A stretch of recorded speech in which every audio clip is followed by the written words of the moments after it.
নমস্কার বন্ধুরা, আপনাদের আরও একবার স্বাগত জানাই পাবলিক ভিউ কলকাতাতে। বন্ধুরা, 224 রানের মতো বিশাল লক্ষ্য ডিফেন্স করতে পারিনি কেকেআর।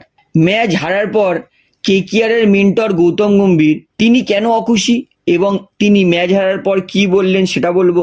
কেকেআরের অধিনায়ক শ্রেয়াস আইয়ার ম্যাচ হারার পর কি বললেন। সুনীল নারিন এই দিন নিজের জীবনের সেরা ক্রিকেট খেলেও ম্যাচ জেতাতে পারেনি, সেই নিয়ে তিনি কি বললেন। এবং শাহরুখ খান কেকেআর হারার পর ড্রেসিং রুমে গিয়ে কি বললো আজকের এই ভিডিওতে, সেটাই আপনাদেরকে জানাবো। তাই অনুরোধ করে রাখবো ভিডিওটা শেষ পর্যন্ত দেখবেন এবং ভিডিও শুরু করার আগে একটা ছোট্ট অনুরোধ করে রাখবো, যেহেতু এইখানে আপনারা খেলার সমস্ত রকম আপডেটস পেয়ে যাবেন, তাই অবশ্যই পাবলিক ভিউ কলকাতা এই চ্যানেলটিকে সাবস্ক্রাইব করে বেল আইকন প্রেস করে অল করে রাখবেন।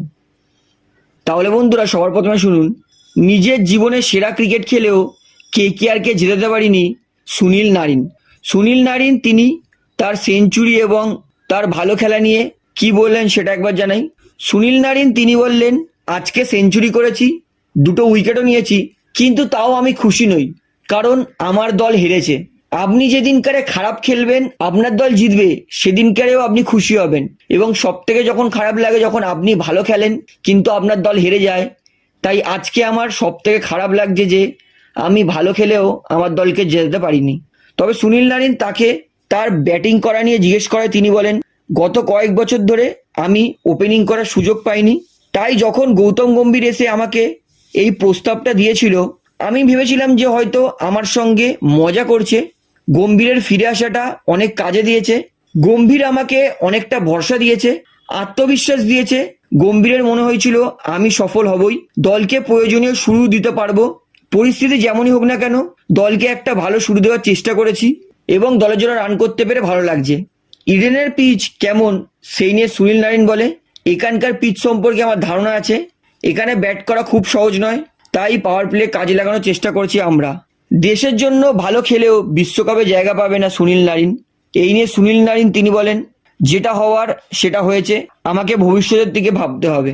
তাহলে বন্ধুরা, এবার শুনুন ম্যাচ হারার পর কি বলছে কেকেআর অধিনায়ক শ্রেয়াস আইয়ার। শ্রেয়াস আইয়ার তিনি বলেন, সত্যি কথা বলতে ভেবেছিলাম যে ম্যাচটা হয়তো আমরা জিততে পারবো, কিন্তু আমাদের জয়ের মাঝখানে জস বাটলার এসে দুর্দান্ত ব্যাটিং করেছে, তাই আমাদের বাটলারের প্রশংসা করতেই হবে। বাটলার খুব ভালো শট খেলছিল, সব বল ব্যাটের মাঝখান দিয়ে লাগছিল। এরকম কেউ মারতে থাকলে বোলাররা কোথায় বল ফেলবে সেটা বুঝতে পারে না, আমাদেরও সেটা হয়েছে। এই ম্যাচটা হেরে যাব ভাবিনি, তাই বুঝতে পেরেছি পরিস্থিতি যতই সহজ বা কঠিন হোক, যতক্ষণ না ম্যাচ জিতবো ততক্ষণ সমস্তটা কমপ্লিট হয় না।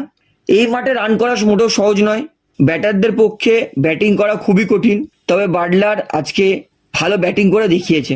শ্রেয়াস আইয়ার তিনি বলেন, টস অবশ্যই গুরুত্বপূর্ণ ছিল, কিন্তু আজকের মাঠে শিশির পড়েনি, সেই জন্য খুব একটা অসুবিধা হয়নি।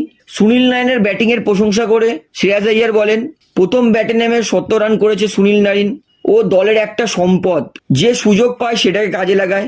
এই ম্যাচে সেটা করে দেখিয়েছে, আমি খুশি যে ও দলের জন্য খেলে। তো বন্ধুরা, এবারে শুনুন ম্যাচ হারার পর শাহরুখ খান ড্রেসিং রুমে গিয়ে কি বলল।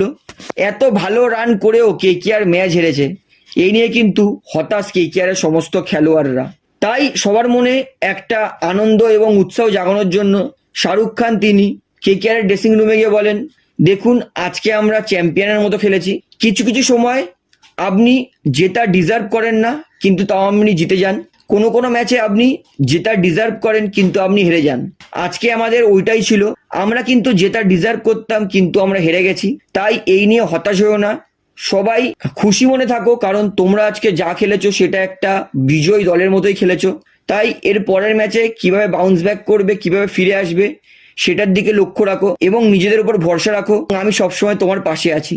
অর্থাৎ শাহরুখ খান তিনি কিন্তু কেকেআর এর প্লেয়ারদের মনে উৎসাহ জাগানোর জন্য এটাই বলেছিলেন। তো বন্ধুরা, এবারে শুনুন ম্যাচ হারার পর কেন অখুশি গৌতম গম্ভীর।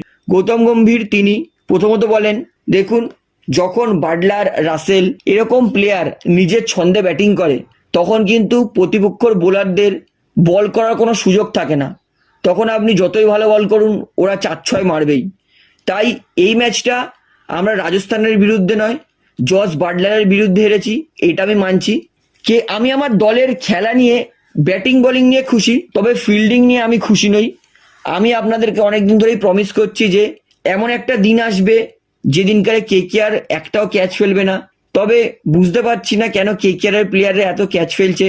ক্রমাগত আমি এক্সট্রা ফিল্ডিং ট্রেনিং করাচ্ছি, তারপরেও মাঠে এসে ওরা কেন নার্ভাস হচ্ছে এইটা আমি বুঝতে পারছি না। আইপিএল এ সব থেকে খারাপ রেকর্ড কেকেআরের, খারাপ ফিল্ডিং এর রেকর্ড, যেটা কোনো দলই চাইবে না যে আপনার সঙ্গে খারাপ ফিল্ডিং এর রেকর্ডটা জড়িয়ে থাকুক। তাই আমি মনে করি যদি আমরা এখনো অবধি ভালো ফিল্ডিং করতাম তাহলে হয়তো আমরা একটার মধ্যে একটাও ম্যাচ হারতাম না। তাই নিজেদের ফিল্ডিং নিয়ে কিন্তু অখুশি গৌতম গম্ভীর। তো ম্যাচের পর কি বললো কেকেআরের প্লেয়াররা সেটা আমি আপনাদেরকে জানিয়ে দিলাম। তো এই ভিডিওটি এখানে শেষ করছি, আশা করি ভালো লাগলো। তো ভিডিওটি ভালো লাগলে অবশ্যই লাইক করুন, কমেন্ট করুন, শেয়ার করুন এবং বন্ধুরা চ্যানেলটিতে নতুন আছেন সবাইকে এক অনুরোধ করবো তারা অবশ্যই পাবলিক ভিউ কলকাতা এই চ্যানেলটিকে সাবস্ক্রাইব করে বেল আইকন প্রেস করে অল করে রাখবেন। ধন্যবাদ।